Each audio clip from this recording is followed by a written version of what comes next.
Welcome back to another episode, guys. Today, I would like to delve into the paradox behind inaction. And what inspired this episode is actually a very stupid, insignificant little event that I experienced at the gym the other day. So, I'd like to start with a short story. So, this happened at the end of my session. I was just about to change out of my clothes and, take my shower and everything. And I want you guys to picture that the locker room was basically empty.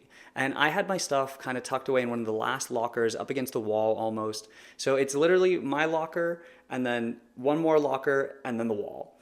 And some guy randomly, even though the rest of the locker room was practically empty, comes up as I'm changing and everything and puts his bag in that locker right next to me. And he starts undressing as well and everything. And we're basically on top of each other at this point. And I could not understand, like, there's so much space everywhere else. Why did this guy try to choose this locker specifically next to mine as I'm like half naked?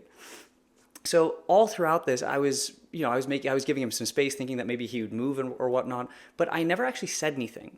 I could have, but I didn't for some reason. And for whatever reason, even after I took my shower, I came back out and went to go change into my regular clothes for the day. He came back out too. And I was thinking, okay, maybe now that, he sees that we're both changing back into clothes and whatever, maybe he'll just move to literally the bench behind us. But no, he decided to stay there. And all the while, I could have just said, hey man, do you think you could maybe just pick your stuff up and move it over to the bench behind us? There's a lot of space.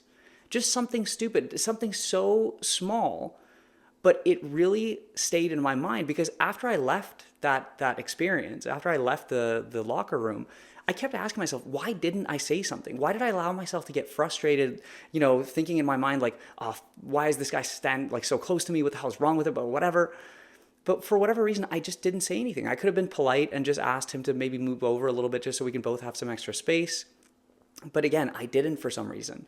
And that actually, I caught myself thinking about that for a long period, for quite a long time throughout the day, even the next day. And it really made me realize that there are much more significant versions of what I'm describing that we encounter in our day-to-day lives, or maybe significant milestones of our life, that we really just are too afraid to take action on. And it leads to some very serious consequences. So this is what inspired today's episode. And I really want to highlight how, again, this is a very trivial, very meaningless situation. Nothing bad happened, obviously. It was just an inconvenience. But it doesn't really matter. What the core essence of the problem is what I'd like to tap into a little bit and discuss with you guys. So to set the stage, I want to introduce the concept behind the paradox of inaction, which is where individuals, people find ourselves remaining silent and inactive in situations where we really should be speaking up or taking action to change the outcome. And the main issue with this is the gap between our capacity to act and our decision to be passive. And this is a concept that you can also frame perhaps as cognitive dissonance, where you speak one thing but you act something else. And it can really lead to a lot of internal turmoil if you feel like you're not taking yourself seriously, or if you're not actually acting on your word. It can lead to issues where you start not trusting yourself, or not actually believing that you're going to follow through with things that you set your mind to. Now, there are a lot of roots from which this inaction can stem from. The most common one and the most basic, which most people are actually familiar with, is the fear of rejection, or the fear of negative consequences or conflict or some sort of failure. And this is typically what guides our decision making. If we for whatever reason feel like that we're going to get embarrassed, in my situation, I don't know why on earth I didn't actually say something. Maybe it was because I didn't want to seem like an asshole, or maybe I didn't want to cause a scene, or maybe I just didn't want to be, quote unquote, that guy. But for whatever reason, I was afraid of something, whereas I could have just said something. And this obviously can branch out to much more serious things that affect our life. It can affect our ability to decide on a partner that we want to be with. It can influence our professional life, whether we take or accept a job, or pursue something that is more challenging, or maybe, for example, if you're in a project meeting and someone suggests something, but that that's not the right thing to do, maybe you're too scared to actually act up and say anything about it. Or even in personal life, this very often manifests itself in allowing your partner to walk over you. And it leads to a lot of self-degradation because you lose respect for yourself without allowing yourself to actually stand up and take a stance for what you actually believe, what your opinion is. Now, I'm not saying to be selfish and start voicing your opinion to get things to go your way always, but to a certain extent, everybody has the right to at least express their opinion. If someone wants to do something, someone wants to, they're making a plan to go out or a trip or something, and there's something that you really, really just don't want to do, but you won't say it because you're worried that your friends might think of you differently or whatnot. That doesn't matter. You should have the ability to speak your voice and say, guys, you know what? I don't really want to do that. I'm not feeling it. Can we just change this a little bit? Something. It honestly, it speaks volumes of the character, of your character when you can make those opinions, even though that maybe someone else really wanted to go to that thing, but hey, you can say it. Now, a lot of this obviously stems from societal norms. We all want to, quote unquote, fit in. We don't want to break the mold or anything like that. And it can be hard when everybody is, walking in one path and even though maybe something is actually going wrong and you want to speak up, it makes it feel like there's an obstacle in the way. Like people will judge you or people will laugh at you or ridicule you. And this is a very serious problem that I think everybody, especially as you're growing up, goes through, especially in high school, early university years. It's hard when you're really coming into your own person and, forming your own opinions, your own beliefs. It is, it's hard to go against the norm sometimes, but there's beauty in it. There's uniqueness. There's the individuality that everybody really seeks. One of the best things about becoming your own person, finding out who you are, is being able to express those opinions, those voices, those thoughts of yours, and finding a real comfort and beauty in that. But one of the big things that can prevent us from really coming into our own self and expressing opinions and voices and thoughts and ideas is something called analysis paralysis, which I'm very certain that most of us have experienced this. But it's when you allow your mind to really race and overthink about all the negative outcomes of a situation, and you just can't make a decision. You think of every possible outcome to the situation, but in the end, you don't actually take the action because you're paralyzed by all the what ifs. And this is something that very much manifests with people that are indecisive. It's something that is honestly a very big challenge to deal with because it can be very daunting. It can be really scary if you have 10 different possible outcomes. And if you just spiral into each and every one of them, thinking of the whole timeline past that, it can be impossible to even take that first step because you won't even know. Like in my case, for example, maybe when I should have been asking this guy just to move over a little bit so we can have some space, I was thinking of what if he starts to get mad, or what if he gets angry, or what if he judges me, what if he's all weird about it? Who knows? But this is the kind of overthinking that can really stop us from taking even the simplest actions, which in the end will benefit us and harm nobody. So now that we've talked about some of the causes, the roots behind inaction, I think it's very critical that we discuss the impact of inaction. And the biggest of all is personal regret. The haunting question of what if? What if I had done that? What if this went different? What if? That is probably one of the scariest phrases that I feel to my core.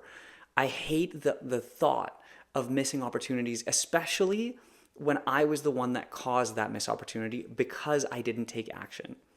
If I sat on the sideline while I witnessed some sort of injustice or whatnot, and I didn't actually take action when I knew that it aligned with my values, with my morals to take action, it's a haunting experience. I really feel like it's one of those things that I leave it's happened before, and it's all I can think about for the next week, 2 weeks, 3 weeks, whatever. Why didn't I do that? I should have done that. It was the right thing to do. Why didn't I? This is also something that can be pretty small. For example, if you see someone littering, right? I actually think littering is a very, very, very big deal, and I think it speaks volumes about the negativity behind someone's character. But if someone were to litter, for example, why in the world would I not say something? Why would I not yell at them to go pick their trash back up? Or better yet, why would I not just pick it up and give it back to them? Why would I not take that action? I'm not the one that's in the wrong space there. The person that littered is. I'm being forced to take an action based on their stupid decision. And if they think that they can judge me, or they think that they can laugh at me for taking littering seriously, for example, then that's their issue. And of course, this is something that can bleed into different facets of life as well, in terms of growth, in terms of relationships, in terms of professional life and your career, in terms of positive change and societal change.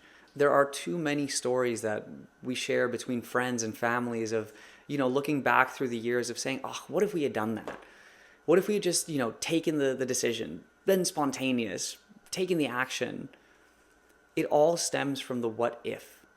And this issue broadens even further as we increase with scale. There are societal issues of inaction which have led to environmental degradation or social injustices. It's all too common for us to feel like someone else will do it. We don't have to take the action because there are so many other people, someone is bound to do it. But the truth is, why not be the one to do it? Why not be the one to step up and take the action?